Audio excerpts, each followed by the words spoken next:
Hello everyone, आज हम पढ़ने वाले हैं क्लास 10 साइंस की फिजिक्स का चैप्टर नंबर 10 जिसका नाम है लाइट रिफ्लेक्शन एंड रिफ्रैक्शन। ये जो चैप्टर है वो काफी लेंदी और कंसेप्चुअल चैप्टर है क्योंकि इस चैप्टर में हम लाइट के बारे में समझने वाले हैं और साथ में ये भी जानने वाले हैं कि लाइट जब किसी भी सब्सटेंस पर पड़ती है तब उसका क्या होता है और लाइट जब एक मीडियम से दूसरे मीडियम में ट्रेवल करती है तब उसका क्या होता है। तो इस चैप्टर में हम इन्हीं चीजों को डिटेल में एनिमेशन के थ्रू समझने वाले हैं। तो चलिए स्टार्ट करते हैं।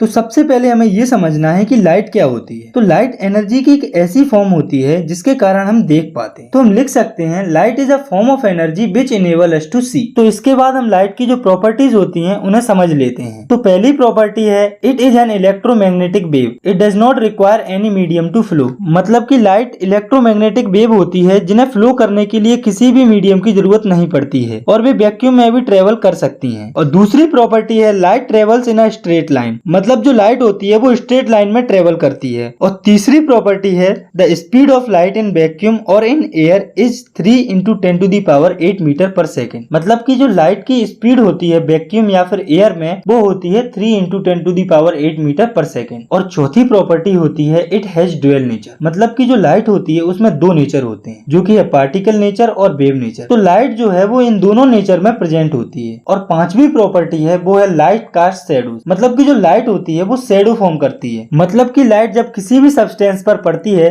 तो उसके अपोजिट डायरेक्शन में शैडोज फॉर्म करती है। और सिक्स्थ जो प्रॉपर्टी है लाइट की वो है when light fall on a surface then these two phenomenon can occur, that is reflection और रिफ्रैक्शन। मतलब कि जब लाइट किसी भी सरफेस पर पड़ती है तो हमें दो फिनोमिनन देखने को मिल सकते हैं जो कि है रिफ्लेक्शन एंड रिफ्रैक्शन। तो अब हम इन दोनों टर्म को एक एक करके डिटेल में समझते हैं। तो सबसे पहले हम समझते हैं रिफ्लेक्शन ऑफ लाइट को। तो the phenomena of bouncing back of light raise in the same medium on striking a smooth surface is called reflection of light. मतलब कि ऐसा फिनोमिनन जिसमें जब लाइट रेज किसी स्मूथ सरफेस पर पड़ती हैं तो वह सेम मीडियम में वापस उसी सरफेस पर बाउंस बैक हो जाती है, जैसा कि आप इस डायग्राम में देख पा रहे होंगे। तो अब हम समझते हैं लॉज ऑफ रिफ्लेक्शन। तो बेसिकली रिफ्लेक्शन के दो लॉज होते हैं और उन्हें समझने के लिए हमें कुछ टर्म्स को डायग्राम की हेल्प से समझना पड़ेगा। तो अब आप इस डायग्राम को देखिए, इसके अंदर ये है प्लेन मिरर और ये है नॉर्मल जो कि प्लेन मिरर पर परपेंडिकुलर होती है। तो आप सपोज कीजिए कि कोई लाइट रे मिरर की तरफ आ रही है, तो जो लाइट रे मिरर की तरफ आ रही है वो होती है इंसिडेंट रे और ये जो रे है वो मिरर पर स्ट्राइक करती है और वापस रिफ्लेक्ट हो जाती है। और ये जो रे वापस जाती है उसे कहते हैं रिफ्लेक्टेड रे। और इंसिडेंट रे और नॉर्मल के बीच में जो एंगल बनता है वो होता है एंगल ऑफ इंसिडेंस और नॉर्मल और रिफ्लेक्टेड रे के बीच में जो एंगल बनता है वो होता है एंगल ऑफ रिफ्लेक्शन। तो अब हम समझते हैं रिफ्लेक्शन के पहले लॉ को जो कि है the angle of incidence is equal to the angle of reflection. मतलब कि जब भी रिफ्लेक्शन होता है तो इंसिडेंस का जो एंगल होता है वो रिफ्लेक्शन के एंगल के बराबर होता है और जो एंगल ऑफ इंसिडेंस होता है उसे हम एंगल I से डिनोट करते हैं और जो एंगल ऑफ रिफ्लेक्शन होता है उसे हम एंगल R से डिनोट करते हैं। और दूसरा लॉ है the incident ray, reflected ray and normal at the point of incidence all lie in the same plane. मतलब कि जो इंसिडेंट रे, रिफ्लेक्टेड रे और नॉर्मल लाइन होती है वो सब सेम प्लेन में लाई करती हैं। तो अब हम समझते हैं एक इम्पोर्टेंट टर्म को जो कि है इमेज। तो इमेज एक ऐसा पॉइंट होता है जहाँ पर दो लाइट रेज एक्चुअल में मिलती हैं या फिर हमें मिलती हुई दिखती हैं। तो हम कह सकते हैं it is a point where at least two light rays actually meet और अपीयर टू मीट। और जो इमेज होती है वो दो टाइप्स की होती है जो कि है रियल इमेज और वर्चुअल इमेज। तो पहले हम देखते हैं रियल इमेज को। ये तब फॉर्म होती हैं जब लाइट रेज एक्चुअल में मीट करती हैं और इन्हें हम स्क्रीन पर भी ऑब्टेन कर सकते हैं। और जितनी भी रियल इमेज होती हैं वो सब इन्वर्टेड होती हैं, यानी कि उल्टी होती हैं। तो अब हम समझते हैं वर्चुअल इमेज को। तो ये तब फॉर्म होती हैं जब हमें लाइट रेज मिलती हुई दिखे और वो एक्चुअल में मीट ना करें और इन्हें हम स्क्रीन पर ऑब्टेन नहीं कर सकते। और जितनी भी वर्चुअल इमेज होती हैं वो इरेक्ट होती हैं, मतलब कि सीधी होती हैं। तो इमेज को समझने के बाद अब हम ये समझते हैं कि मिरर क्या होते हैं और ये कितने टाइप्स के होते हैं और इनके यूजेस क्या क्या होते हैं। तो मिरर जो है वो एक पॉलिश सरफेस होती है जो कि लगभग सभी लाइट जो कि उस पर इंसिडेंस होती है उन्हें रिफ्लेक्ट करता है। तो हम लिख सकते हैं it is a polished surface which reflects almost all the lights incident on it. और मिरर जो है वो दो टाइप्स के होते हैं, जो कि है प्लेन मिरर और स्फेरिकल मिरर। तो पहले हम समझते हैं कि प्लेन मिरर क्या होते हैं। तो if the reflecting surface of mirror is plane then the mirror is called plane mirror. मतलब कि अगर मिरर की रिफ्लेक्टिंग सरफेस प्लेन है तो उसे हम प्लेन मिरर कहते हैं। तो अब हम देखते हैं कि जो प्लेन मिरर होते हैं उन पर इमेजेस किस तरह से फॉर्म होती हैं। तो ये है एक प्लेन मिरर और इसका रिफ्लेक्टिंग सरफेस इस तरफ है और इधर इसकी पॉलिशिंग की गई है। तो मान लो ये रखा है हमारा ऑब्जेक्ट मिरर के सामने। तो अब हम ऑब्जेक्ट से मिरर की तरफ ये रे ड्रॉ करेंगे और ये जो रे है वो मिरर पर स्ट्राइक करेगी और उसी पाथ पर वापस आ जाएगी और आगे की तरफ निकल जाएगी। तो अब हम एक और रे ड्रॉ करेंगे ऑब्जेक्ट से मिरर के फुट की तरफ, यानी कि यहाँ पर। तो जब आप इस रे को ड्रॉ करेंगे तो ये जो रे है वो इस तरह से रिफ्लेक्ट हो जाएगी। तो अब आप इस लाइन को नॉर्मल मान लीजिए और ये जो एंगल है वो इस एंगल के बराबर होगा। और क्यों होगा ये हम लॉ ऑफ रिफ्लेक्शन के फर्स्ट लॉ में पढ़ चुके हैं। तो अब आप दोनों रिफ्लेक्टेड रे को ध्यान से देखिए। तो ये दोनों जो रे हैं वो एक दूसरे से दूर जा रही हैं और इन दोनों के बीच में जो डिस्टेंस है वो बढ़ता जा रहा है। तो ये दो रेस एक्चुअल में इस साइड तो मीट नहीं करेंगी। तो अगर ये मीट नहीं करेंगी तो इमेज कैसे फॉर्म होगी? डोंट वरी, अभी समझते हैं इसे। तो इधर तो ये रेस मीट करने से रही। तो अब आप इधर देखिए, अगर हम इधर की तरफ दो इमेजिनरी रेस को ड्रॉ करें तो ये दोनों रेस आपस में मिल जाएंगी। तो आपको एक बात याद रखनी है कि जो प्लेन मिरर होता है उसमें रिफ्लेक्टेड रेस एक्चुअल में आपस में नहीं मिलती, बल्कि उन्हें इमेजिनरी लाइंस के थ्रू जोड़ दिया जाता है। तो अब हम देखते हैं कि प्लेन मिरर के द्वारा जो इमेज फॉर्म होती है उसके क्या क्या कैरेक्टरिस्टिक्स होते हैं। तो प्लेन मिरर की इमेज का सबसे पहला कैरेक्टर है the image formed is always virtual and erect. मतलब कि प्लेन मिरर में जो इमेज फॉर्म होती है वो रेस के एक्चुअल कांटेक्ट से फॉर्म नहीं होती और जो इमेज फॉर्म होती है वो हमेशा सीधी होती है। और दूसरा जो कैरेक्टर है वो है the size of image is equal to size of object. मतलब कि जो इमेज फॉर्म होती है उसका साइज ऑब्जेक्ट के साइज के बराबर होता है। और तीसरा कैरेक्टर है the distance between image and mirror is equal to the distance between object and mirror. तो ये बात तो आपको पता है कि प्लेन मिरर में जो इमेज फॉर्म होती है वो मिरर के पीछे फॉर्म होती है और ऑब्जेक्ट और मिरर के बीच में जो डिस्टेंस होता है वो सेम होता है इमेज और मिरर के बीच में। और चौथा जो कैरेक्टर है वो है the image form is laterally inverted. मतलब कि प्लेन मिरर में जो इमेज फॉर्म होती है वो लेटरली इन्वर्टेड होती है, यानी कि लेफ्ट में जो चीज होती है वो हमें राइट में दिखती है और राइट में जो चीज होती है वो हमें लेफ्ट में दिखती है। और ऐसा एक फिनोमिना के कारण होता है जिसका नाम है लेटरल इन्वर्जन। तो आइए अब हम समझते हैं कि लेटरल इन्वर्जन क्या होता है। It is the phenomena in which left side of object seems to be right side and right side of the object seems to be left side. मतलब कि ऐसा फिनोमिना जिसमें ऑब्जेक्ट का लेफ्ट साइड राइट में दिखता है और right side left में दिखता है। फॉर एग्जाम्पल, जब हम मिरर के सामने खड़े होते हैं तो हमारा जो लेफ्ट हैंड होता है वो हमें राइट में दिखाई देता है और जो राइट हैंड होता है वो हमें लेफ्ट में दिखाई देता है। तो गाइस, आपने एक चीज नोटिस की होगी कि जो एम्बुलेंस होता है उस पर एम्बुलेंस उल्टा लिखा रहता है कुछ इस तरह से। ऐसा इसलिए होता है क्योंकि जब हम उसे मिरर में देखते हैं तो वो हमें बिल्कुल सीधा दिखाई देता है। तो अब हम देखते हैं कि जो प्लेन मिरर होता है उसके क्या क्या यूजेस होते हैं। तो प्लेन मिरर जो है वो लुकिंग ग्लास, टॉर्च की लाइट बनाने और सोलर किकर में इस्तेमाल होता है और इसका इस्तेमाल पेरिस्कोप और कैलिडोस्कोप बनाने में भी होता है।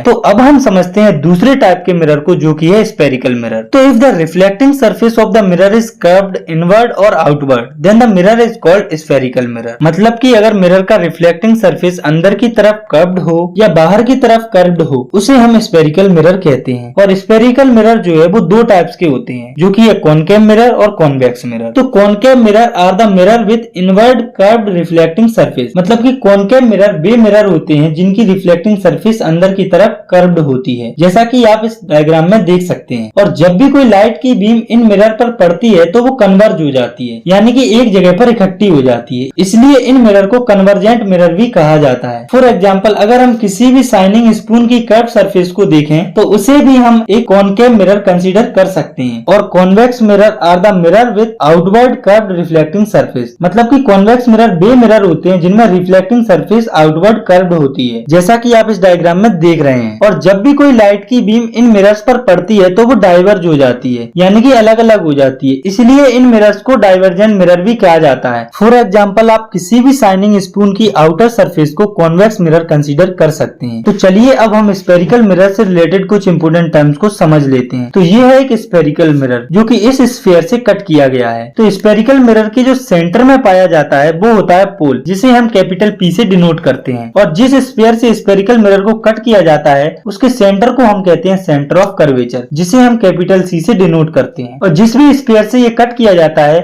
उसके सेंटर से पोल की जो डिस्टेंस होती है उसे हम रेडियस कहते हैं, जिसे हम कैपिटल आर से डिनोट करते हैं। और जो सेंटर ऑफ कर्वेचर और पोल का जो मिड पॉइंट होता है उसे हम फोकस कहते हैं, जिसे हम कैपिटल एफ से भी डिनोट करते हैं। और जो भी रेज होती हैं वो इसी पॉइंट पर फोकस होती हैं, इसीलिए इसे फोकस कहते हैं। और फोकस और पोल के बीच की जो दूरी होती है उसे हम फोकल लेंथ कहते हैं। और स्फेरिकल मिरर की जितनी भी रिफ्लेक्टिंग सरफेस होती है उसे हम अपर्चर कहते हैं, जिसे हम किसी भी दो अल्फाबेट से डिनोट कर सकते हैं, जैसे कि मैंने यहाँ इन्हें MN से डिनोट किया है। और जो line centre of curvature focus और पोल को टच करती हुई निकलती है उसे हम प्रिंसिपल एक्सिस कहते हैं। तो दोस्तों अब हम जो रेडियस और फोकल लेंथ के बीच में रिलेशन होता है उसे देखते हैं। तो दोस्तों जो रेडियस होता है वो 2 टाइम्स होता है फोकल लेंथ का, तो हम लिख सकते हैं R = 2F। आपको ये रिलेशन याद रखना है क्योंकि ये रिलेशन हमें न्यूमेरिकल्स को सॉल्व करने में काफी मदद करेगा। तो दोस्तों अब हम देखते हैं rules to making ray diagram by concave mirror, मतलब कि कॉनकेव मिरर के कुछ रूल्स जो कि रे डायग्राम बनाने के लिए होते हैं। तो इसके टोटल 4 रूल होते हैं जिन्हें हम एक एक करके समझते हैं। तो पहला रूल है A ray parallel to the principal axis will pass through the focus after reflection, मतलब कि अगर कोई रे प्रिंसिपल एक्सिस के पैरेलल जाती है तो वो रिफ्लेक्ट होने के बाद फोकस से पास होगी। तो आप सपोज कीजिए कि ये रे प्रिंसिपल एक्सिस के पैरेलल जा रही है तो रिफ्लेक्ट होने के बाद ये फोकस से पास होगी। और दूसरा जो रूल है वो है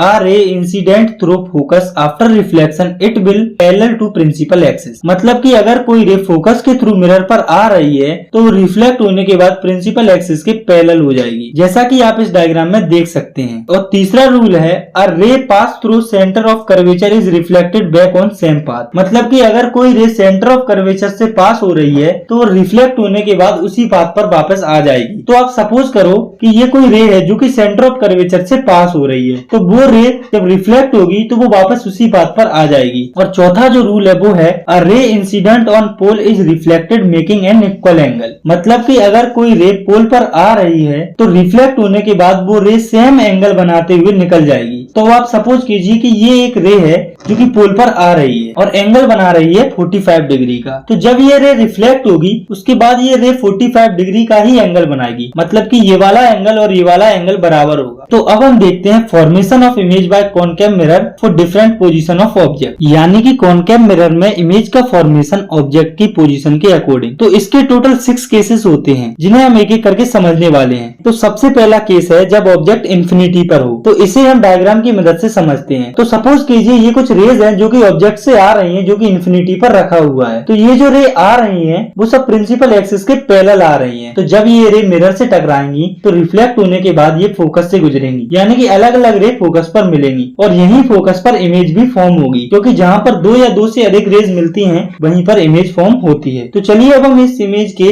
कुछ कैरेक्टरिस्टिक्स को देख लेते हैं। तो सबसे पहले देखते हैं इमेज की पोजीशन को। तो जो इमेज फॉर्म होती है वो फोकस पर लोकेटेड होती है। दूसरा कैरेक्टरिस्टिक्स है नेचर। तो जो इमेज फॉर्म होती है वो रियल और इन्वर्टेड होती है, क्योंकि जो लाइट रेज होती हैं वो एक्चुअल में इस पॉइंट पर मीट करती है। ये इमेज इन्वर्टेड यानी कि उल्टी होती है। तो अब हम इमेज के तीसरे कैरेक्टर को देखते हैं जो कि है साइज। तो जब ऑब्जेक्ट इन्फिनिटी पर होता है तो इमेज जो है वो पॉइंट साइज की बनती है, यानी कि काफी छोटी होती है। तो अब हम देखते हैं इमेज फॉर्मेशन का दूसरा केस जब ऑब्जेक्ट जो है वो सेंटर ऑफ कर्वेचर के पीछे रखा हो। तो ये है कैपिटल सी जिसके पीछे की हमारा ऑब्जेक्ट रखा हुआ है जो कि इस एरो से शो किया गया है। तो रे डायग्राम को बनाने के लिए हमें कम से कम 2 रेज को ऑब्जेक्ट से ड्रॉ करना पड़ेगा। तो एक रे तो हम प्रिंसिपल एक्सिस के पैरेलल ड्रॉ कर लेते हैं और दूसरी हम सी से ड्रॉ कर लेते हैं। पैरेलल वाली रे जब मिरर पे स्ट्राइक करेगी तो वो फोकस से पास होगी और जो रे सेंटर ऑफ कर्वेचर से पास होगी वो मिरर पर स्ट्राइक करने के बाद उसी पाथ पर वापस आ जाएगी। तो इस पॉइंट पर ये दोनों रे एक दूसरे को क्रॉस करेंगी और यहीं पर इमेज फॉर्म होगी। तो चलिए अब हम इस इमेज के तीनों कैरेक्टरिस्टिक्स को देख लेते हैं। तो जो इमेज होती है वो फोकस और सेंटर ऑफ कर्वेचर के बीच में फॉर्म होती है और जो इमेज होती है वो रियल और इन्वर्टेड होती है और जो इमेज का साइज होता है वो ऑब्जेक्ट के साइज से छोटा होता है। तो अब हम देखते हैं इमेज फॉर्मेशन का तीसरा केस जब ऑब्जेक्ट जो है वो सेंटर ऑफ कर्वेचर पर लोकेटेड रहता है। तो ये है सेंटर ऑफ कर्वेचर जिस पर कि हमारा ऑब्जेक्ट प्लेस्ड है, जिसे हम एरो से शो कर रहे हैं। तो रे डायग्राम को बनाने के लिए हमें ऑब्जेक्ट से कम 2 रेज को ड्रॉ करना पड़ेगा। तो पहली रे तो हम प्रिंसिपल एक्सिस के पैरेलल ड्रॉ कर सकते हैं और दूसरे रे को हम फोकस के थ्रू ड्रॉ कर देते हैं, और जो रे फोकस से पास हुई है वो रिफ्लेक्ट होने के बाद प्रिंसिपल एक्सिस के पैरेलल जाए। तो दोनों रे रिफ्लेक्ट होने के बाद इस पॉइंट पर मीट करेंगी, जो कि है सेंटर ऑफ कर्वेचर। तो चलिए अब हम इस इमेज के भी तीनों कैरेक्टरिस्टिक्स को देख लेते हैं। तो इमेज जो फॉर्म होगी वो होगी सेंटर ऑफ कर्वेचर पर, और इमेज जो है वो रियल और इन्वर्टेड होगी,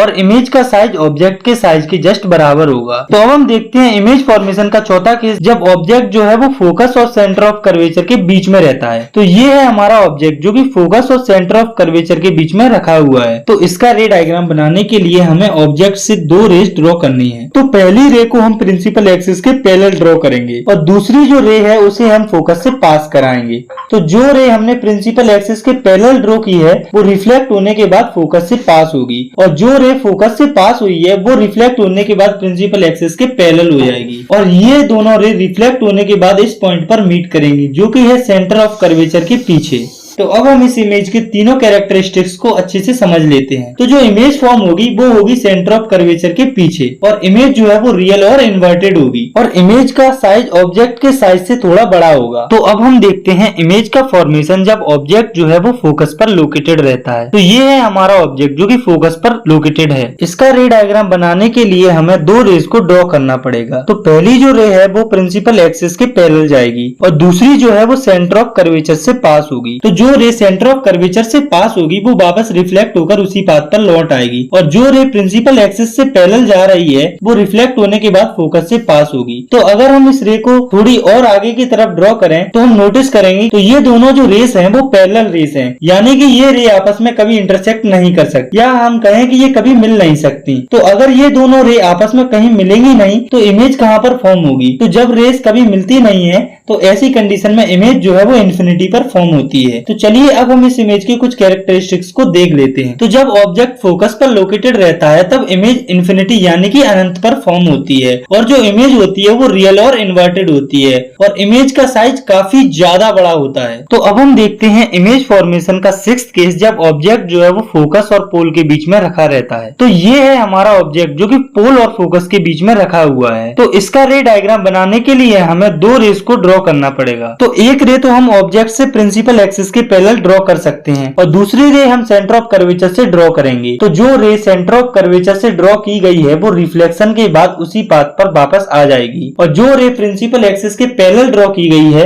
वो रिफ्लेक्शन के बाद फोकस से पास होगी। तो जब हम इन दोनों रेस को ध्यान से देखते हैं तो हम देखते हैं कि ये दोनों रेस एक दूसरे से दूर जा रही हैं, और इनके बीच का जो डिस्टेंस है वो लगातार बढ़ रहा है। इस साइड तो इन दोनों रेस का मीट करना इम्पॉसिबल है। तो अब क्वेश्चन हमारे माइंड में ये आता है कि अगर ये रे इधर मीट नहीं करेंगी तो किधर करेंगी? तो ये जो रेज है वो एक्चुअल में तो कभी मीट नहीं करेंगी, तो ये रेज मिरर के पीछे इमेजिनरी रेज के थ्रू मीट करेंगी। तो गाइस आपको एक बात याद रखनी है कि ये दोनों रेज यहाँ पर एक्चुअल में नहीं मिल रही हैं, ये तो इमेजिनरी रेज के थ्रू इस पॉइंट पर मीट कर रही हैं। तो जिस पॉइंट पर ये रेज मीट कर रही हैं उस पॉइंट पर हमारी इमेज जो है वो फॉर्म होगी। तो चलिए अब हम इस इमेज के कुछ कैरेक्टरिस्टिक्स को देख लेते हैं। तो जो इमेज फॉर्म होगी वो मिरर के पीछे फॉर्म होगी, और इमेज जो होगी वो वर्चुअल और इरेक्ट होगी। वर्चुअल इमेज क्या होती है ये हम पहले ही पढ़ चुके हैं, और इरेक्ट का मतलब होता है सीधा, मतलब कि जो इमेज फॉर्म होगी वो सीधी होगी। कॉनकेव मिरर के इसी केस में इमेज जो है वो वर्चुअल और इरेक्ट होती है, और इमेज का जो साइज है वो भी ऑब्जेक्ट के साइज से बड़ा होगा। तो कॉनकेव मिरर के इमेज फॉर्मेशन के बाद अब हम समझते हैं कि जो कॉनकेव मिरर होता है उसके क्या क्या यूजेज होते हैं। उसको these are commonly used in torches, searchlights and vehicle headlights to get powerful beam of light। मतलब कि इनका इस्तेमाल टॉर्चेस, सर्चलाइट्स और व्हीकल्स की हेडलाइट बनाने के लिए किया जाता है, लाइट की पावरफुल पैरेलल बीम को पाने के लिए। And these are also used as shaving mirror to see large image of the face. इनका इस्तेमाल सेविंग मिरर के तौर पर भी किया जाता है फेस की लार्ज इमेज को देखने के लिए। और these are used by dentist to see large image of the teeth. इनका इस्तेमाल डेंटिस्ट के द्वारा भी किया जाता है दांत की लार्ज इमेज को देखने के लिए। और these are also used in solar furnaces, मतलब कि जो बड़े साइज के कॉनकेव मिरर होते हैं वो सनलाइट को एक पॉइंट पर कंसंट्रेट कर देते हैं, इसलिए इनका इस्तेमाल सोलर फर्नेस बनाने के लिए भी किया जाता है। तो यहाँ पर हमारे कॉनकेव मिरर के सभी कंसेप्ट कंप्लीट हो जाते हैं। तो अब हम देखते हैं rules for making ray diagram by convex mirror, मतलब कि जो कॉन्वेक्स मिरर होता है उसके रूल्स रे डायग्राम को बनाने के लिए। तो इसके टोटल 4 रूल्स होते हैं, जिसमें कि पहला है a ray of light parallel to the principal axis of a convex mirror appear to diverge from the focus point. तो ये है हमारा कॉन्वेक्स मिरर जिसका रिफ्लेक्टिंग सरफेस इस तरफ है और इसके पीछे है फोकस और सेंटर ऑफ कर्वेचर। जब कोई लाइट रे प्रिंसिपल एक्सिस के पैरेलल मिरर पर स्ट्राइक करेगी तो वो डाइवर्ज हो जाएगी, क्योंकि कॉन्वेक्स मिरर जो है वो डाइवर्जिंग मिरर होते हैं। तो जब रे मिरर से डाइवर्ज होगी तो हमें ऐसा लगेगा कि ये रे जो है वो इस फोकस पॉइंट से डाइवर्ज हुई है। जैसे कि जब कोई पर्सन इस लाइट रे को इस पॉइंट से देखेगा तो ऐसा लगेगा कि ये लाइट रे फोकस से आ रही हो, यानी कि हम इस रिफ्लेक्टेड रे के अपोजिट साइड में एक सीधी इमेजिनरी लाइन ड्रॉ कर देते हैं तो हमें ऐसा दिखेगा कि वो फोकस से क्रॉस कर रही हो। और दूसरा जो रूल है वो है a ray is directed toward the focus of the convex mirror will parallel to the principal axis, मतलब कि अगर कोई रे कॉन्वेक्स मिरर के फोकस की तरफ आ रही हो तो वो रिफ्लेक्ट होने के बाद प्रिंसिपल एक्सिस के पैरेलल हो जाएगी। तो आप सपोज कीजिए कि ये एक रे है जो कि कॉन्वेक्स मिरर के फोकस की तरफ आ रही है, लेकिन ये फोकस तक पहुंचने से पहले मिरर से रिफ्लेक्ट होकर प्रिंसिपल एक्सिस के पैरेलल हो जाएगी। तो जब आप उस इंसिडेंट रे से एक इमेजिनरी लाइन ड्रॉ करोगे फोकस की तरफ तो आप देखोगे कि इस तरह की लाइन जो फोकस की तरफ आने से पहले रिफ्लेक्ट हो जाती है वो प्रिंसिपल एक्सिस के पैरेलल जाती है। तीसरा जो रूल है अ रे directed toward the centre of curvature reflect back on the same path, मतलब कि अगर कोई भी रे कॉन्वेक्स मिरर में सेंटर ऑफ कर्वेचर की तरफ आ रही है तो वो सेंटर ऑफ कर्वेचर पर आने से पहले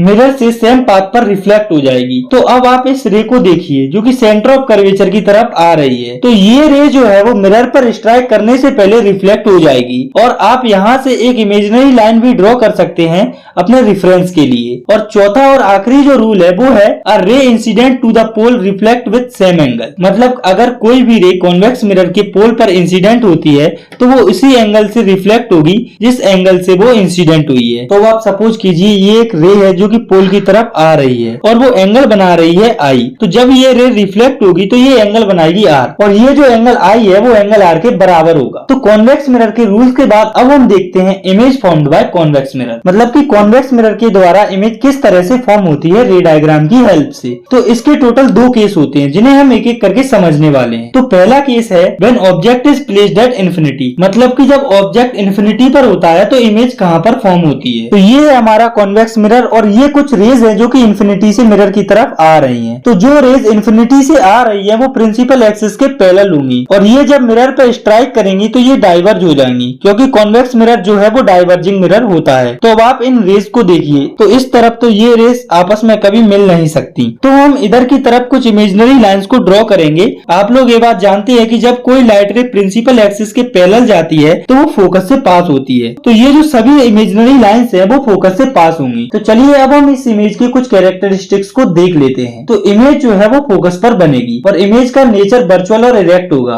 और इमेज जो है वो पॉइंट साइज की बनेगी। तो अब हम देखते हैं इमेज फॉर्मेशन का दूसरा केस, जब ऑब्जेक्ट जो है वो इन्फिनिटी और पोल के बीच में रहता है। तो ये है हमारा ऑब्जेक्ट जो कि इन्फिनिटी और पोल के बीच में रखा हुआ है। तो अब हम देखते हैं कि जब हम इस ऑब्जेक्ट से 2 रे ड्रॉ करेंगे तो इमेज कहां पर फॉर्म होगी। तो हम इस ऑब्जेक्ट से 2 रे ड्रॉ करेंगे, एक प्रिंसिपल एक्सिस के पैरेलल और दूसरी सेंटर ऑफ कर्वेचर की तरफ। तो ये बात तो आप जानते हैं कि ये एक डाइवर्जिंग मिरर है, तो इधर तो ये रेज आपस में कभी मिलने नहीं वाली, तो हम इन रेज को 2 इमेजिनरी लाइंस के थ्रू इस साइड मीट करवा देते हैं। तो चलिए अब हम इस इमेज की कुछ कैरेक्टरिस्टिक्स को देख लेते हैं। तो जो हमारी इमेज होगी वो मिरर के पीछे प्रिंसिपल फोकस और पोल के बीच में बनेगी और इमेज वर्चुअल और इरेक्ट होगी और इमेज का साइज ऑब्जेक्ट के साइज से छोटा होगा। तो चलिए अब हम देखते हैं कि जो कॉन्वेक्स मिरर होता है उसके क्या क्या यूजेस होते हैं। These are commonly used as rear view mirrors in vehicle, मतलब कि इनका इस्तेमाल व्हीकल्स में रियर व्यू मिरर के तौर पर किया जाता है, क्योंकि ये जो है वो सीधी इमेज बनाते हैं छोटे साइज में और ये वाइल्डर फील्ड ऑफ व्यू देते हैं, क्योंकि ये एक डाइवर्जिंग मिरर होते हैं जिसके कारण हम दूर के ऑब्जेक्ट को भी आसानी से व्हीकल में देख पाते हैं। और इसका दूसरा यूज है these are used in shops as security mirror, मतलब कि इनका इस्तेमाल शॉप्स में सिक्योरिटी मिरर के तौर पर किया जाता है। तो अब आप सपोज कीजिए कि ये है एक शॉप का काउंटर जिस पर की शॉपकीपर बैठा हुआ है और यहाँ पर एक कॉन्वेक्स मिरर लगा हुआ है। तो कॉन्वेक्स मिरर एक डाइवर्जिंग मिरर होता है जिसके कारण वह ज्यादा एरिया कवर करता है अदर मिरर्स के कंपैरिजन रीजन में। तो शॉपकीपर अब एक जगह बैठकर पूरी दुकान पर नजर रख सकता है कॉन्वेक्स मिरर की हेल्प से। और these are also used in sunglasses and telescope. तो कॉन्वेक्स मिरर का इस्तेमाल सनग्लासेस और टेलीस्कोप बनाने में भी किया जाता है। तो चलिए अब हम समझते हैं एक बहुत ही इंपोर्टेंट टॉपिक को, जो कि है न्यू कारेस्टियन साइन कन्वेंशन। अगर हम न्यूमेरिकल पॉइंट ऑफ व्यू से देखें तो इस चैप्टर का सबसे इंपोर्टेंट टॉपिक यही है। तो आइए इसे हम अच्छे से समझते हैं। इसके द्वारा ही हमें पता चलेगा कि जो भी वैल्यूज हम रखेंगे उसमें से कौन सी पॉजिटिव होगी, कौन सी नेगेटिव होगी। तो सबसे पहले आपको एक बात याद रखनी है कि कोई भी मिरर हो, कॉनकेव या कॉन्वेक्स, ऑब्जेक्ट की जो पोजीशन होगी वो हमेशा लेफ्ट साइड में होगी। दूसरी चीज जो आपको याद रखना है वो ये है कि जो डिस्टेंस हम मापते हैं वो पोल से मापते हैं। ऐसा हम पोल पर एक परपेंडिकुलर ड्रॉ कर करते हैं। तो इस लाइन से हम सभी डिस्टेंसेस को मापते हैं, चाहे वो इस साइड हो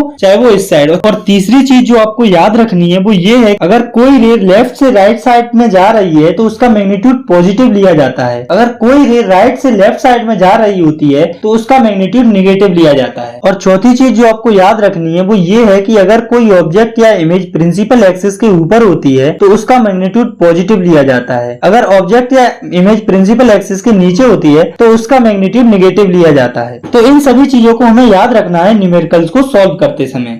अब हम समझते हैं एक और इम्पोर्टेंट टर्म को, जो कि है मिरर फॉर्मूला। तो मिरर फॉर्मूला बेसिकली एक रिलेशन होता है इमेज डिस्टेंस, ऑब्जेक्ट डिस्टेंस और फोकल लेंथ के बीच में। तो इमेज डिस्टेंस को v से और ऑब्जेक्ट डिस्टेंस को u से और फोकल लेंथ को f से डिनोट किया जाता है। तो आइए अब हम तीनों के रिलेशन को समझते हैं। तो 1/f equals to 1/v plus 1/u। और ये जो फॉर्मूला है वो स्फेरिकल मिरर्स के लिए सभी सिचुएशंस में वैलिड रहता है। तो आइए अब हम मिरर फॉर्मूला पर बेस्ड एक न्यूमेरिकल को सॉल्व करते हैं। तो अब आप इस क्वेश्चन को देखिए, जिसमें कि ऑब्जेक्ट 10 सेंटीमीटर दूर रखा हुआ है कॉन्वेक्स मिरर से और उसका रेडियस ऑफ कर्वेचर दिया हुआ है 60 सेंटीमीटर। तो हमें इमेज की पोजीशन को फाइंड करना है। तो सबसे पहले तो हम ऑब्जेक्ट की डिस्टेंस को लिखेंगे, तो वो है 10 सेंटीमीटर माइनस की। और माइनस की इसलिए होगी क्योंकि पोल के लेफ्ट में जो डिस्टेंस होती है उसे हम नेगेटिव कंसीडर करते हैं। और अब हम रेडियस की मदद से फोकल लेंथ को फाइंड करते हैं। तो हम जानते हैं f इक्वल्स टू r/2। तो इससे हमारा फोकस निकल आएगा 30 सेंटीमीटर। तो अब हम मिरर फॉर्मूला लगाकर इमेज की पोजीशन को निकाल सकते हैं। तो 1/f equals to 1/v plus 1/u को हम लिख सकते हैं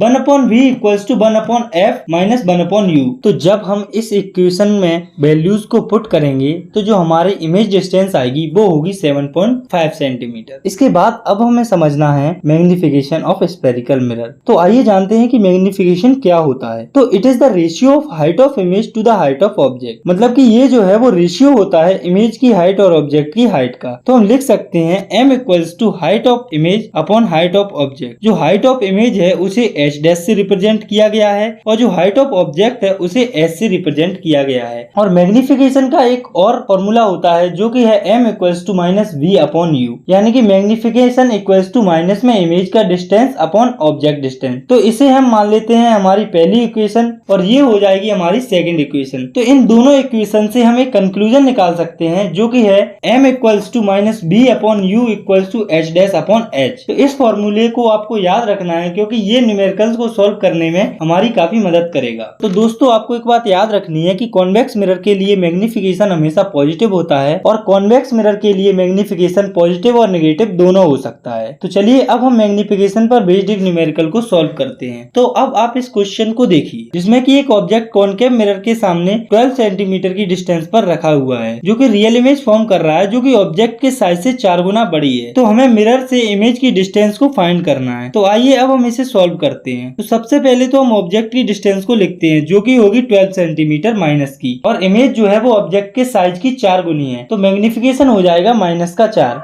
तो अब हम सिंपली फॉर्मूला लगा देंगे m equals to minus b upon u वाला। तो जब हम इस इक्वेशन में इनकी गिवन वैल्यूज को रख देते हैं तो जो हमारा आंसर आता है वो है माइनस का 48 सेंटीमीटर। तो चलिए अब हम ये देखते हैं कि हम मिरर को इमेजेस के बेसिस पर कैसे आइडेंटिफाई कर सकते हैं, यानी कि हम मिरर को इमेज की फॉर्मेशन के हिसाब से कैसे पहचान सकते हैं। तो अगर मिरर के द्वारा जो इमेज फॉर्म की गई है वो ऑब्जेक्ट के साइज के बराबर होती है अलग अलग पोजिशन के लिए, तो वो मिरर प्लेन मिरर होता है। और अगर मिरर के द्वारा जो इमेज फॉर्म की गई है वो छोटी होती है ऑब्जेक्ट के साइज से सभी पोजीशंस के लिए, तो वो मिरर कॉन्वेक्स मिरर होता है। और अगर मिरर के पीछे जो इमेज बन रही है वो ऑब्जेक्ट से बड़ी हो तो वो मिरर कॉनकेव मिरर होता है। तो इसी के साथ हमारा इस चैप्टर का पहला पार्ट जो कि था रिफ्लेक्शन वो खत्म होता है।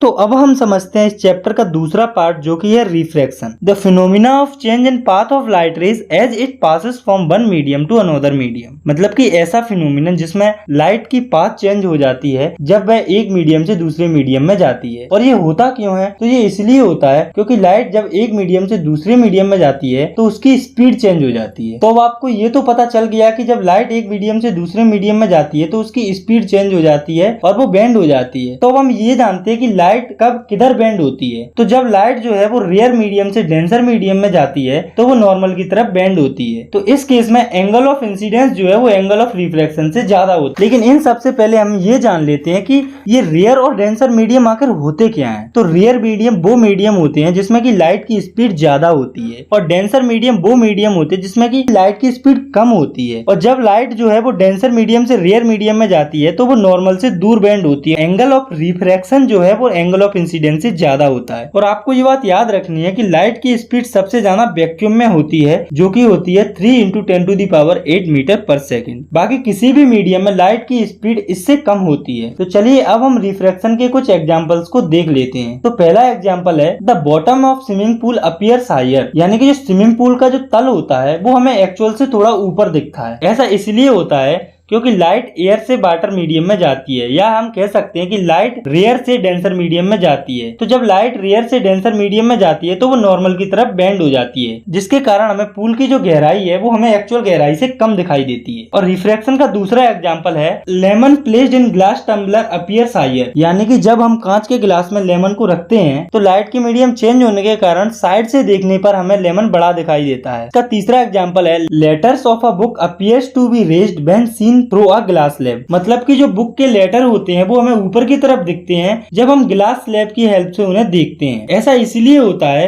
क्योंकि लाइट का जो मीडियम है वो एयर से ग्लास में चेंज होता है, जिसके कारण लाइट की स्पीड चेंज हो जाती है और जो लेटर्स हैं वो हमें ऊपर की तरफ दिखाई देते हैं। तो ये हो गए हमारे कुछ एग्जाम्पल रिफ्रैक्शन के। तो चलिए अब हम ये समझते हैं कि जो ग्लास स्लैब होता है उससे रिफ्रैक्शन किस प्रकार से होता है। तो आप सपोज कीजिए कि ये हमारी ABCD एक ग्लास स्लैब है जिसमें कि यहाँ पर मीडियम एयर है और इधर ग्लास स्लैब है तो ग्लास मीडियम है। तो ये है हमारी नॉर्मल लाइन CD वाली सरफेस पर और ये है एक और नॉर्मल लाइन AB वाली सरफेस पर। तो इन दोनों नॉर्मल लाइंस को हम N और N डॉट से डिनोट कर देते हैं। तो अब आप सपोज कीजिए कि ये है एक इंसिडेंट रे जो कि एयर मीडियम से ग्लास में आ रही है। तो आप जानते हैं कि एयर जो है वो रेयर मीडियम होता है और ग्लास स्लैब एक डेंसर मीडियम होता है। तो जब लाइट रे एयर से ग्लास में आएगी तो वो नॉर्मल की तरफ बेंड हो जाएगी। तो यहाँ पर ये जो एंगल ऑफ इंसिडेंस है वो एंगल ऑफ रिफ्रैक्शन से बड़ा होगा। इसके बाद लाइट रे जो है वो ग्लास मीडियम से निकलकर एयर में चली जाएगी। लेकिन जब ये लाइट रे ग्लास से एयर में जाएगी तो ये नॉर्मल से दूर बेंड होगी, तो ये हो जाएगी हमारी फाइनली रिफ्रैक्टेड रे। तो अब आप नोटिस करेंगे कि जो फाइनली रिफ्रैक्टेड रे है एयर में और इसका एक्चुअल पाथ है ये वाला, इनके बीच में कुछ डिस्टेंस होता है जैसे कि मान लो x, जिसे हम लेटरल डिस्प्लेसमेंट कहते हैं। और ये जो लेटरल डिस्प्लेसमेंट है वो दो चीजों पर डिपेंड रहता है, जो कि ग्लास स्लैब का रिफ्रैक्टिव इंडेक्स जिसके बारे में हम आगे पढ़ेंगे, और दूसरा है ग्लास स्लैब की थिकनेस। ये जो B से C की जो दूरी है वो होगी थिकनेस। अगर ये थिकनेस जाना होगी तो लेटरल डिस्प्लेसमेंट जाना होगा, अगर ये थिकनेस कम होगी तो लेटरल डिस्प्लेसमेंट भी कम होगा। तो अब हम लेटरल डिस्प्लेसमेंट की डेफिनेशन को देख लेते हैं। तो the perpendicular distance between the emergent रे and incident ray when the light passes out of a glass slab is called lateral displacement. तो इमर्जेंट रे और इंसिडेंट रे के बीच में जो परपेंडिकुलर डिस्टेंस होती है जब लाइट जो है वो ग्लास स्लैब से पास होती है उसे हम लेटरल डिस्प्लेसमेंट कहते हैं। तो अब हम आगे बढ़ते हैं और देखते हैं लॉज ऑफ रिफ्रैक्शन। तो जो रिफ्रैक्शन होता है उसके दो लॉज होते हैं, जिसमें कि पहला है द इंसिडेंट रे, refracted ray and the normal to the interface of two transparent medium at the point of incidence all lie in the same plane। यानी कि जो इंसिडेंट रे, रिफ्रैक्टेड रे और नॉर्मल लाइन होती है दोनों मीडियम के इंटरफेस पर, ये तीनों जो है वो सेम प्लेन में लाई करती हैं। और रिफ्रैक्शन का दूसरा लॉ है the ratio of sine of angle of incidence to the sine of angle of refraction for light of a given colour is constant for a given pair of medium. It is also called Snell law. It is expressed as sin I upon sin R। मतलब कि जो sine of angle of incidence और sine of angle of refraction का जो ratio होता है किसी भी गिवन मीडियम के लिए वो कांस्टेंट होता है, और इसी को हम स्नेल लॉ ऑफ रिफ्रैक्शन भी कहते हैं। इसे हम दो डायग्राम से भी समझ सकते हैं। तो ये है दो पॉइंट जिनमें कि एंगल ऑफ इंसिडेंस और एंगल ऑफ रिफ्रैक्शन अलग अलग दिया है। तो अगर इन दोनों का मीडियम जो है वो सेम होगा तो इनका sine I upon sine R का जो रेशियो है वो भी सेम होगा। तो अब हम समझते हैं कि रिफ्रैक्टिव इंडेक्स इंडेक्स क्या होता है? तो it is the ratio of speed of light in a given pair of medium, यानी कि ये जो है वो रेशियो होता है लाइट की स्पीड का गिवन पेयर ऑफ मीडियम में, जिसे कि n से डिनोट किया जाता है। तो हम लिख सकते हैं n equals to velocity of light in medium 1 upon velocity of light in medium 2, यानी कि लाइट की स्पीड मीडियम 1 और मीडियम 2 में उसके रेशियो को हम रिफ्रैक्टिव इंडेक्स कहते हैं। तो पहले मीडियम की जो वेलोसिटी है उसे हम v1 और दूसरे मीडियम की जो वेलोसिटी है उसे हम v2 से रिप्रेजेंट करेंगे। तो अगर रिफ्रैक्टिव इंडेक्स इस तरह से लिखा है 1n2 equals n2 upon n1, तो इसका मतलब है सेकेंड मीडियम का रिफ्रैक्टिव इंडेक्स पहले मीडियम के रिस्पेक्ट में। तो अब हम समझते हैं कि एब्सोल्यूट रिफ्रैक्टिव इंडेक्स क्या होता है। तो it is the refractive index of a medium with respect to air, यानी कि किसी भी मीडियम का रिफ्रैक्टिव इंडेक्स वैक्यूम और एयर के रिस्पेक्ट में, तो यहाँ पर हम कह सकते हैं किसी एक मीडियम में लाइट की speed as compare to light की स्पीड एयर या वैक्यूम में। तो हम लिख सकते हैं n equals to c upon v। यहाँ पर c जो है वो लाइट की स्पीड है एयर में, जो कि होती है 3 इंटू 10⁸ मीटर पर सेकेंड, और v जो है वो लाइट की स्पीड है अदर मीडियम में। तो गाइस आपको एक बात याद रखनी है कि जो एयर होती है उसका रिफ्रैक्टिव इंडेक्स सबसे कम होता है, जो कि है 1.0003, और जो डायमंड होता है उसका रिफ्रैक्टिव इंडेक्स सबसे ज्यादा होता है, जो कि है 2.42। तो अब आप रिफ्रैक्टिव इंडेक्स पर बेस्ड इस न्यूमेरिकल को देखिए, जिसमें कि रिफ्रैक्टिव इंडेक्स दिया हुआ है डायमंड का 2.42 और लाइट की स्पीड दी हुई है 3 इंटू 10⁸ मीटर पर सेकेंड। तो हमें यहाँ कुछ नहीं, सिंपली रिफ्रैक्टिव इंडेक्स का फॉर्मूला लगाकर लाइट की स्पीड निकालनी है डायमंड के अंदर। तो जब हम इस फॉर्मूले में रिफ्रैक्टिव इंडेक्स और स्पीड ऑफ लाइट की वैल्यूज को पुट कर देंगे तो हमारे जो डायमंड की स्पीड आएगी वो होगी 1.24 इंटू 10⁸ मीटर पर सेकेंड। तो चलिए अब हम आगे बढ़ते हैं और समझते हैं लेंसेज के बारे में। तो गाइस ये रिफ्लेक्शन पॉइंट ऑफ व्यू से सबसे ज्यादा इंपोर्टेंट है, तो हमें यहाँ पर लेंसेज के बारे में डिटेल में कंप्लीट स्टडी करना है। सबसे पहले हम ये जानते हैं कि लेंस क्या होता है। तो lens is a transparent medium bounded by two surface of which one और बोथ सरफेस आर स्फेरिकल। तो लेंस जो है वो एक ट्रांसपेरेंट मीडियम होता है जो कि दोनों सरफेस से घिरा होता है, जिसमें कि एक या दोनों सरफेस स्फेरिकल होती हैं। तो लेंस जो है वो दो टाइप्स के होते हैं, जो कि कॉन्वेक्स लेंस और कॉनकेव लेंस। तो अब हम ये समझते हैं कि हम कैसे पहचानेंगे कौन सा लेंस कॉन्वेक्स है और कौन सा लेंस कॉनकेव है। तो कॉन्वेक्स लेंस जो है वो कॉर्नर से पतला होता है और सेंटर से मोटा होता है, और ये जो है वो लाइट रेज को कन्वर्ज करता है, इसीलिए इन्हें हम कन्वर्जिंग लेंस भी कहते हैं। और जो कॉनकेव लेंस है वो कॉर्नर्स पर थिक यानी कि मोटा होता है और ये सेंटर पर पतला होता है। ये जो है वो लाइट रेज को डाइवर्ज करता है, इसीलिए इसे डाइवर्जिंग लेंस भी कहते हैं। तो चलिए अब हम लेंसेज से रिलेटेड कुछ इंपोर्टेंट टर्म्स को समझ लेते हैं। तो सबसे पहले हम समझते हैं ऑप्टिकल सेंटर को। तो लेंस का जो सेंटर पॉइंट होता है उसे हम ऑप्टिकल सेंटर कहते हैं, ये वाला पॉइंट, और इसे कैपिटल O से रिप्रेजेंट किया जाता है। और इस पॉइंट से लाइट रेज जो है वो बिना किसी डिफ्लेक्शन के पास होती है। तो अब हम देखते हैं कि लेंस में सेंटर ऑफ कर्वेचर कहाँ पर होता है और ये क्या होता है। तो ये जो है वो स्फीयर का सेंटर होता है जिसका लेंस पार्ट होता है, इसे कैपिटल C से रिप्रेजेंट किया जाता है। और जो कॉनकेव और कॉन्वेक्स लेंस होते हैं वो स्फीयर के दो पार्ट से फॉर्म होते हैं और उनमें दो कर्व सरफेस भी होती हैं, इसीलिए इनके दो सेंटर ऑफ कर्वेचर होते हैं। तो अब हम समझते हैं कि रेडियस ऑफ कर्वेचर क्या होता है। तो ये जो है वो दो इमेजिनरी स्फीयर की रेडियस होती है जिसके जो लेंस है वो पार्ट होते हैं। इसके बाद हम समझते हैं कि प्रिंसिपल एक्सिस क्या होती है। तो ये एक इमेजिनरी लाइन होती है जो कि लेंसेज के दोनों सेंटर ऑफ कर्वेचर से पास होती है, और प्रिंसिपल एक्सिस जो है वो ऑप्टिकल सेंटर से भी पास होता है। तो अब हम समझते हैं प्रिंसिपल फोकस क्या होता है। तो लेंसेज के अंदर दो प्रिंसिपल फोकस होते हैं। तो पहले हम समझते हैं पहले फोकस को यानी कि f1 को। तो ये एक पॉइंट होता है प्रिंसिपल एक्सिस के ऊपर जहां से रेज स्टार्ट होती हैं या उधर की तरफ आती हैं, तो वो रिफ्लेक्शन के बाद प्रिंसिपल एक्सिस के पैरेलल हो जाती हैं, जैसा कि आप इन रेज में देख पा रहे हैं। और दूसरा प्रिंसिपल फोकस यानी कि f2 एक पॉइंट होता है प्रिंसिपल एक्सिस पर जहां पर लाइट रेज जो है वो प्रिंसिपल एक्सिस के पैरेलल आती हैं। वो लेंस के दूसरी साइड कन्वर्ज हो जाती है या फिर सेम साइड पर मिलती हुई दिखती है लेंस के रिफ्लेक्शन के बाद। और दोस्तों आपको ये बात याद रखनी है कि जो कॉन्वेक्स लेंस का फोकी होता है वो रियल होता है और जो कॉनकेव लेंस का फोकाई होता है वो वर्चुअल होता है। तो अब आप सोच रहे होंगे कि मैंने यहाँ पर फोकाई वर्ड को यूज किया, फोकस क्यों नहीं किया। तो ऐसा इसलिए क्योंकि स्फेरिकल लेंसेज में दो फोकस होते हैं और फोकाई जो है वो फोकस का प्लूरल फॉर्म होता है। तो अब हम समझते हैं कि लेंस की फोकल लेंथ क्या होती है। तो ये जो है वो डिस्टेंस होती है लेंस के फोकस और ऑप्टिकल सेंटर के बीच में। और अंत में हम समझते हैं कि अपर्चर क्या होता है। तो अपर्चर जो है वो स्फेरिकल लेंस के सर्कुलर आउटलाइन का इफेक्टिव डायमीटर होता है। तो गाइस अब हम आगे बढ़ते हैं और समझते हैं rules for image formation by convex, यानी कि कॉन्वेक्स लेंस की इमेज फॉर्मेशन के नियम। तो इसके टोटल 3 रूल्स होते हैं जिन्हें हम एक एक करके समझने वाले हैं। तो सबसे पहला रूल है, a ray of light parallel to the principal axis of a convex lens always pass through focus of other side of the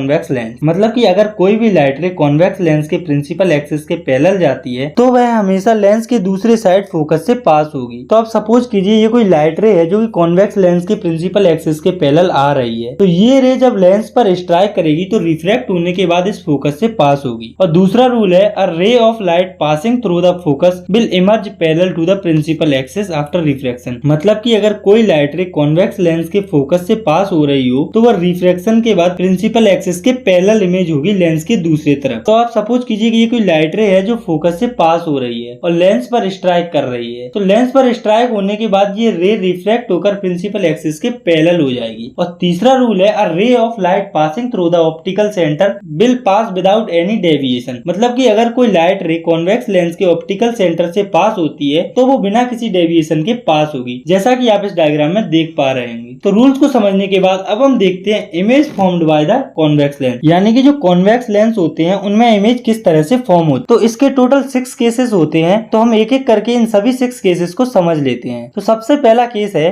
जब ऑब्जेक्ट इन्फिनिटी पर हो। तो चलिए रे डायग्राम की हेल्प से इसकी इमेज को फॉर्म करते हैं। तो मान लो कि ये जो ऑब्जेक्ट है वो इन्फिनिटी पर रखा हुआ है और वहीं से कुछ पैरेलल रेस कॉन्वेक्स लेंस की तरफ आ रही हैं। तो जब ये रे लेंस पर स्ट्राइक करेंगी तो ये सभी रेस फोकस से क्रॉस करेंगी, जैसा कि हम कॉन्वेक्स लेंस के इमेज फॉर्मेशन के रूल्स में पढ़ चुके हैं। तो जैसा कि आप जानते हैं कि जिस पॉइंट पर 2 या 2 से अधिक लाइट रेस मिलती हैं वहीं पर इमेज फॉर्म होती है। तो चलिए अब हम इस इमेज के कुछ कैरेक्टरिस्टिक्स को देख लेते हैं। तो जो इमेज फॉर्म होगी वो दूसरे फोकस यानी कि f2 पर फॉर्म होगी और जो इमेज होगी वो रियल और इन्वर्टेड होगी, यानी कि लाइट रेज यहाँ पर एक्चुअल में मीट करेंगी और इमेज इन्वर्टेड यानी कि उल्टी होगी। इसी के साथ साथ इमेज जो है वो एक्सट्रीमली डिमलिश्ड यानी कि काफी ज्यादा छोटी होगी। तो अब हम इमेज फॉर्मेशन का दूसरा केस देखते हैं जब ऑब्जेक्ट जो है वो सेंटर ऑफ कर्वेचर या फिर 2f2 के पीछे रखा होता है। तो ये हमारा ऑब्जेक्ट रखा हुआ है सेंटर ऑफ कर्वेचर के पीछे। तो यहाँ से इमेज फॉर्मेशन करने के लिए हमें कम से कम 2 रेस ड्रॉ करनी पड़ेंगी। तो एक रे तो हम प्रिंसिपल एक्सिस के पैरेलल ड्रॉ कर लेंगे। तो ये रे हमने ड्रॉ की प्रिंसिपल एक्सिस के पैरेलल, तो ये रे रिफ्रैक्शन के बाद फोकस से पास हो जाएगी। और एक रे हम ड्रॉ कर लेते हैं ऑप्टिकल सेंटर की तरफ। तो ये जो रे है वो बिना किसी डेविएशन के लेंस से सीधी पास हो जाएगी। तो अब आप देखिए कि ये दोनों जो रे है वो इस पॉइंट पर मिल रही है, तो इमेज यहीं पर फॉर्म होगी। तो अब हम इस फॉर्म्ड इमेज के कुछ कैरेक्टरिस्टिक्स को देख लेते हैं। तो ये इमेज जो है वो दूसरे फोकस यानी कि f2 और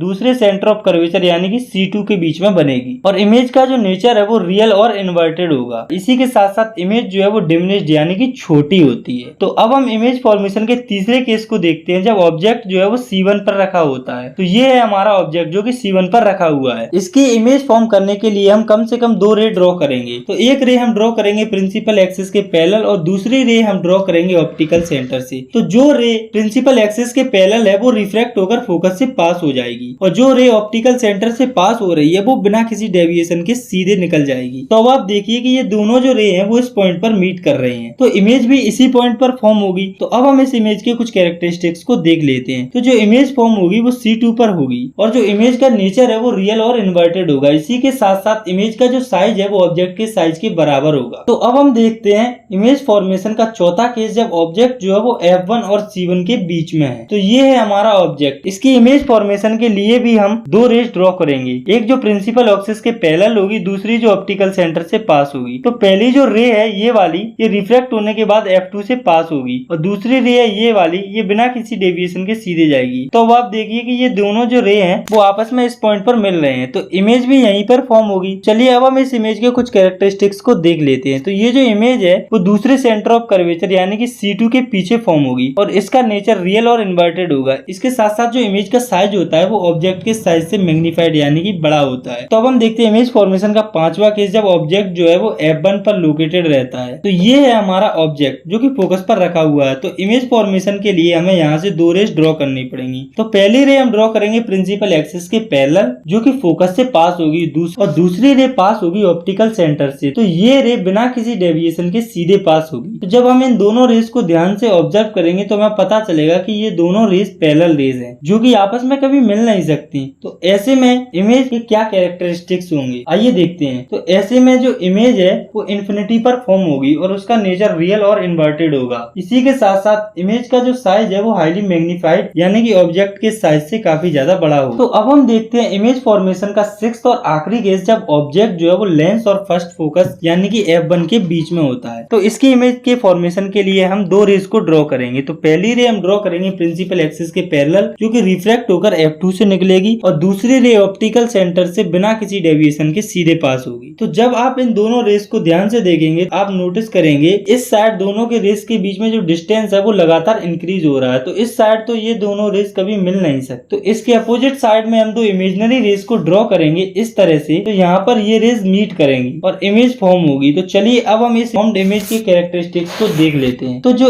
इमेज है वो जिस साइड में ऑब्जेक्ट है उसी साइड में बनेगी, और इमेज का नेचर जो है वो वर्चुअल और इरेक्ट होगा, यानी कि जो इमेज फॉर्म होगी वो इमेजिनरी लाइंस के मिलने से बनेगी और वो सीधी होगी। इसी के साथ साथ जो इमेज फॉर्म होती है वो मैग्नीफाइड यानी कि साइज में बड़ी होगी। इसी के साथ कॉन्वेक्स लेंस के हमारे सभी कंसेप्ट खत्म होते हैं। तो अब हम समझते हैं कॉन्वेक्स लेंस के रूल्स इमेज फॉर्मेशन के लिए। तो इसके भी टोटल 3 रूल होते हैं, जिसमें कि पहला रूल है a ray of light parallel to the principal axis appear to diverge from the focus located on the same side of the lens. मतलब कि अगर कोई लाइट की रे प्रिंसिपल एक्सिस के पैरेलल जा रही हो तो वो हमें उसी साइड के फोकस से डाइवर्ज होती हुई दिखेगी। तो अब आप सपोज कीजिए कि ये एक रे है जो कि प्रिंसिपल एक्सिस के पैरेलल जा रही है। तो आप जानते हो कि कॉनकेव लेंस डाइवर्जिंग लेंस होता है। तो जैसे ही रे इस लेंस पर स्ट्राइक करेगी तो वो रिफ्रैक्ट होकर इधर की तरफ डाइवर्ज हो जाएगी। तो रिफ्रैक्ट होने के बाद जब हम इसे यहाँ से देखेंगे तो हमें ऐसा लगेगा कि ये जो रे है वो फोकस से आ रही है, और जब हम इसके अपोजिट इमेजिनरी रे ड्रॉ करेंगे तो वो फोकस से पास होगी। और कॉनकेव लेंस का दूसरा रूल है a ray of light appear to meet the focus will emerge parallel to the principal axis. यानी कि अगर कोई लाइट रे फोकस की तरफ जा रही हो तो रिफ्रैक्शन के बाद प्रिंसिपल एक्सिस के पैरेलल हो जाएगी, जैसा कि आप इस डायग्राम में देख सकते हैं। और तीसरा रूल है a ray of light passing through the optical centre will pass without any deviation. यानी कि अगर कोई लाइट रे कॉनकेव लेंस के ऑप्टिकल सेंटर से पास होती है तो वो बिना किसी डेविएशन के सीधी चली जाएगी, जैसा कि आप इस डायग्राम में देख पा रहे होंगे। तो कॉन्वेक्स लेंस के रूल्स के बाद अब हम देखते हैं image formation by concave lens, मतलब कि कॉनकेव लेंस में इमेज किस तरह से फॉर्म होती है। तो इसके टोटल 2 केस होते हैं, जिसमें कि पहला केस है जब ऑब्जेक्ट जो है वो इन्फिनिटी पर होता है। तो ये है हमारा कॉनकेव लेंस जिस पर लाइट रेज इन्फिनिटी से स्ट्राइक कर रही हैं। तो ये रेज रिफ्रैक्ट होने के बाद डाइवर्ज हो जाएंगी, यानी कि दूर दूर हो जाएंगी। तो इस कंडीशन में ये रेज इधर को तो मिलने से रही, लेकिन इमेज फॉर्मेशन के लिए हमें इन्हें कहीं ना कहीं तो मीट कराना पड़ेगा। तो जब हम दो इमेजिनरी रेज को ड्रॉ करेंगे तो वो दोनों रेज F1 पॉइंट पर आपस में मिलेंगी और यहीं पर इमेज फॉर्म होगी। तो चलिए अब हम इस फॉर्म्ड इमेज की कुछ कैरेक्टरिस्टिक्स को देख लेते हैं। तो जो इमेज फॉर्म होगी वो जिस साइड ऑब्जेक्ट है उसी साइड फोकस यानी कि F1 पर फॉर्म होगी। तो इमेज जो है वो वर्चुअल और इरेक्ट होगी, और इसी के साथ साथ इमेज का जो साइज है वो हाईली डिमिनिश्ड यानी कि बहुत छोटा होगा। और कॉनकेव लेंस में इमेज फॉर्मेशन का दूसरा केस है जब ऑब्जेक्ट जो है वो इन्फिनिटी और ऑप्टिकल सेंटर के बीच में रहता है। तो ये जो है हमारा ऑब्जेक्ट जो कि C1 के पीछे रखा हुआ है। तो इमेज फॉर्मेशन के लिए हम यहाँ से 2 रेज ड्रॉ करेंगे। तो एक रे हम प्रिंसिपल एक्सिस के पैरेलल ड्रॉ करेंगे जो कि रिफ्रैक्शन के बाद डाइवर्ज हो जाएगी, और दूसरी रे ऑप्टिकल सेंटर से पास होगी जो कि बिना किसी डेविएशन के सीधे जाएगी। तो इमेज फॉर्मेशन के लिए इन रेस का मिलना काफी जरूरी है, जो कि इस साइड तो पॉसिबल नहीं है। तो इन लाइट रेस को 2 इमेजिनरी रेस के थ्रू हम मीट करा देंगे। तो जब हम इन दोनों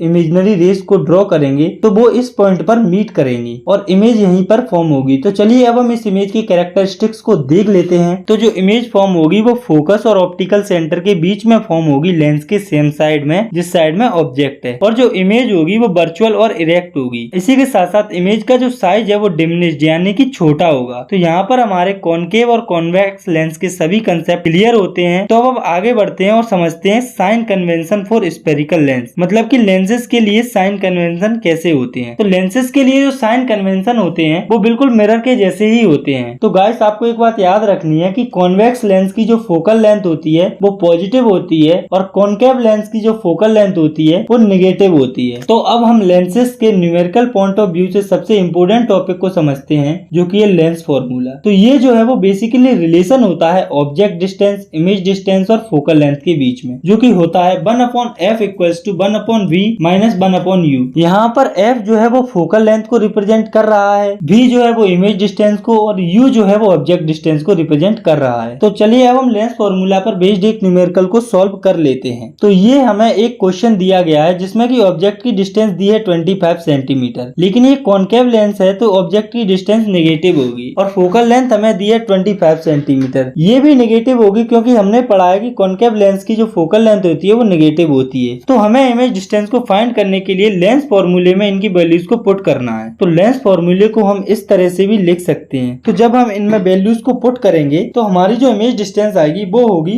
माइनस के 12.5 सेंटीमीटर। तो अब हम इस इमेज के नेचर को देखते हैं। जैसा कि दिया हुआ है कि ऑब्जेक्ट जो है वो फोकस पर रखा हुआ है, तो इमेज वर्चुअल और इरेक्ट बनेगी, जो कि लेंस की उसी साइड पर बनेगी जिधर की ऑब्जेक्ट रखा हुआ है। इसी के साथ साथ जो इमेज फॉर्म होगी वो डिमिनिश्ड यानी कि छोटी बनेगी। तो आइए अब हम समझते हैं मैग्निफिकेशन ऑफ लेंस के बारे में। तो the ratio of height of image to the height of object is called magnification. मतलब कि ऑब्जेक्ट की हाइट से इमेज की हाइट के रेशियो को हम मैग्निफिकेशन कहते हैं। मैग्निफिकेशन को हम m से डिनोट करते हैं। तो हम इसे लिख सकते हैं m equals to height of image upon height of object, या फिर h डैश अपॉन h। यहाँ पर h डैश जो है वो इमेज की हाइट को दिखा रहा है और h जो है वो ऑब्जेक्ट की हाइट को दिखा रहा है। और इसे हम इस तरह से भी लिख सकते हैं m equals to v upon u equals to h dash upon h। और दोस्तों आपको एक बात याद रखना है कि जब भी इमेज वर्चुअल होती है तो मैग्निफिकेशन पॉजिटिव होता है, और जब भी रियल इमेज फॉर्म होती है तो मैग्निफिकेशन जो है वो नेगेटिव होता है। तो अब हम मैग्निफिकेशन पर बेस्ड एक न्यूमेरिकल को समझ लेते हैं। तो अब आप इस क्वेश्चन को देखिए, जिसमें कि ऑब्जेक्ट का साइज दिया हुआ है 5 सेंटीमीटर और ऑब्जेक्ट की डिस्टेंस दी है 30 सेंटीमीटर। तो ऑब्जेक्ट की डिस्टेंस तो माइनस की होगी और जो फोकल लेंथ दी है 20 सेंटीमीटर, ये जो है वो पॉजिटिव होगी, क्योंकि कॉनकेव लेंस में फोकल लेंथ पॉजिटिव होती है। तो पहले तो हम लेंस फॉर्मूले का यूज करके इमेज डिस्टेंस निकाल लेते हैं। तो हम इस फॉर्मूले को इस तरह से भी लिख सकते हैं। तो जब हम इस फॉर्मूले में फोकल लेंथ और ऑब्जेक्ट डिस्टेंस की वैल्यूज को पुट करेंगे तो हमारी इमेज डिस्टेंस आएगी 60 सेंटीमीटर। तो अब हम मैग्निफिकेशन का फॉर्मूला लगाकर ऑब्जेक्ट की हाइट को निकाल लेंगे। m equals to h dash upon h equals to v upon u। तो जब हम इस फॉर्मूले में सही से वैल्यूज को पुट करेंगे तो हमारी जो हाइट ऑफ इमेज आएगी वो होगी माइनस के 10 सेंटीमीटर। तो गाइस अब हम देखें तो इस क्वेश्चन में v जो है वो पॉजिटिव 60 सेंटीमीटर है, तो इमेज जो है वो रियल और इन्वर्टेड बनेगी और इमेज का जो साइज है वो मैग्नीफाइड यानी कि बड़ा हो। तो अब हम समझते हैं इस चैप्टर का आखिरी टॉपिक, जो कि है पावर ऑफ लेंस। तो it is defined as the reciprocal of focal length. मतलब कि ये जो है वो फोकल लेंथ का रेसिप्रोकल होता है। तो हम लिख सकते हैं p equals to 1/f in metre, और इसकी ऐसा यूनिट डायोप्टर होती है। और गाइस कॉनकेव लेंस के लिए पावर और फोकल लेंथ दोनों नेगेटिव होती है और कॉन्वेक्स लेंस के लिए पावर और फोकल लेंथ दोनों पॉजिटिव होती है। तो अब हम देखते हैं power of combination of lenses. तो it is the algebraic sum of power of individual lenses. तो ये जो है वो इंडिविजुअल लेंसेज की पावर का एडिशन होता है। तो हम लिख सकते हैं p equals to p1 plus p2 and so on, या फिर 1/f equals to 1/f1 plus 1/f2 and so on. और मैग्निफिकेशन के लिए हम लिख सकते हैं m equals to m1 into m2 and so on. तो अब हम पावर ऑफ लेंस पर बेस्ड एक न्यूमेरिकल को सॉल्व करते हैं। तो अब आप इस न्यूमेरिकल को देखिए, जिसमें कि कन्वर्जेंट लेंस की पावर दी हुई है 8 डायोप्टर और डाइवर्जेंट लेंस की पावर दी हुई है -10 डायोप्टर। तो हमें यहाँ पर दो चीजों को फाइंड करना है, जिसमें कि पहली है पावर ऑफ कॉम्बिनेशन। तो p equals to p1 plus p2। तो जब हम यहाँ पर इनकी वैल्यू लिखेंगे तो हमारी जो पावर ऑफ कॉम्बिनेशन आएगी वो आएगी -2 डायोप्टर, और दूसरी है फोकल लेंथ ऑफ कॉम्बिनेशन। तो हम जानते हैं f इक्वल्स टू 1/p। तो p हमें दिया हुआ है -2 डायोप्टर। तो जब हम इस फॉर्मूले में p की वैल्यू को पुट करेंगे तो हमारी जो फोकल लेंथ आएगी वो आएगी 0.5 मीटर, जिसे हम सेंटीमीटर में कन्वर्ट करेंगे तो वो हो जाएगी 50 सेंटीमीटर। तो यहाँ पर हमारा ये जो चैप्टर है वो खत्म होता है। आई होप आपको ये चैप्टर अच्छे से समझ में आया होगा। अगर वीडियो अच्छी लगी है तो लाइक करिए, कमेंट करिए, और साथ ही साथ अगर आप चाहें तो इस चैनल को सब्सक्राइब भी कर सकते हैं। Thanks for watching, take care, bye bye.